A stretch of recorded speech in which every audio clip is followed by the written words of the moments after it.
Hey guys, Coach Steve here, and we're going to talk a little bit about long runs. 3 things specifically about long runs. What should the pace be? How fast should I be running these? How long should they be? And then progression kind of week over week. How do I add the right amount of kind of mileage without putting myself at unnecessary risk? So pace. I've heard a couple of things. I've heard, hey, these should be a couple of minutes slower than like your 5K mile pace, right? The other way to look at that, if you look at it with like max heart rate or whatever, it's probably about 75% of your max heart rate. One of the biggest mistakes I see with long runs on pacing, much like recovery runs, is people just go out too fast, or they want to make these long runs too challenging from a pace standpoint. So what I want to make sure you guys understand is the point of difficulty with long runs should be the duration of the run, not the speed of the run, right? Let the duration be what makes the run hard, not the speed of it, right? You got plenty of other times. You got tempo, you got speed work, plenty of other opportunities to go fast. This is not that day, okay? So 75% of max heart rate, a couple of minutes per mile slower than your 5K time. Cool?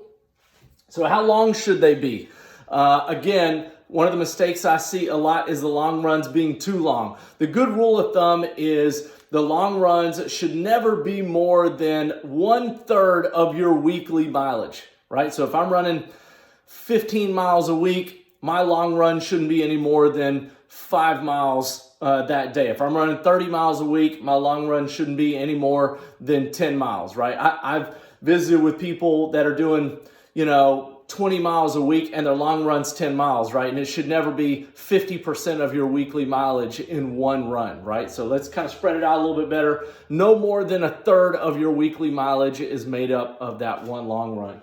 And then the last thing as far as progression. So you hear things like, hey, the 10% rule or whatever. Look, I'm not here to tell you what your training philosophy should be. I think that 10% rule is not a bad rule to stay with, but I want to get a little bit more specific on week over week over week. And I think that sometimes recommendations for beginners might get lumped into recommendations for advanced folks, or intermediate folks get the recommendations for them get lumped into beginners. And I think sometimes that can muddy the waters a little bit. So I wanted to kind of split those groups up and give you guys some recommendations on those 3 groups. And again, these are just kind of broad numbers here. But if you see that, if you see here, I don't know if this is too small to see here, but I just took like a 12-week snapshot. And we're looking at beginners here. So if I'm coaching a beginner in weeks 1, 2, 3, and 4, it might look something like this. Long run is 5 miles in week 1. Long run is 5 miles in week 2. Long run jumps up to 6 miles in week 3. And then in week 4, we have a recovery week, which means we peel back about 1/3 of that distance, and we do 4 miles in week 4. And that is followed by week 5, we come back 6 miles. So we're bumping it back up, 7 miles, recovery week again in week 8. We're taking off about 1/3. So we got a 5-mile long run there. And then weeks 9 through 12, you've got 8 miles, 9 miles.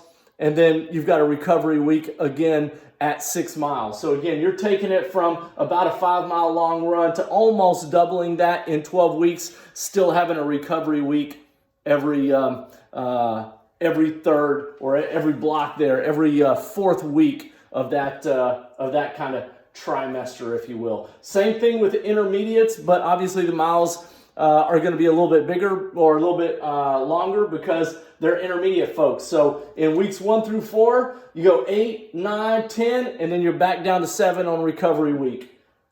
Weeks 5 through 8, we go 10, 11, 12. We back down to 8, and then we go 12, 13, 14, and we back down to 9. So that same rule applies where I'm peeling off about 1/3 of that distance for that one recovery week. And then finally, for my advanced folks, we know that these miles will be a little bit heftier. So weeks 1 through 4, we go 12, 13, 14, recovery week of 9. 15, 16, 17, recovery week of 11. 18, 19, 20, recovery week of 13. Cool? The other thing I've seen at times, depending on how advanced the individuals are is sometimes you can afford with some advanced folks to bump up more than a mile from that. You could do a couple of, so you could go 12, you could go 14 and 16 if the folks have, the person's, been running for a long, long time and they just kind of know their body and they know how to kind of deal with that kind of stress. So again, just some thoughts there. Hopefully that didn't confuse anyone, but I just wanted to kind of offer a little bit about, hey, how do we know next week how much is it? Week after that, how much is it? What about the week after that? I wanted to do that, and then I wanted to introduce the idea. We've been talking a lot about recovery runs, but I wanted to introduce the idea of a recovery week when it came to long runs as well. So one last time, pace for my Stride members, which I think are all on here. That pace I described is pretty darn close to like our level 2. This is an endurance pace. This is a pace that should be conversational. You should be able to carry on a conversation while you're doing this. So about 75% of your max heart rate or a couple of minutes per mile slower than your 5K time.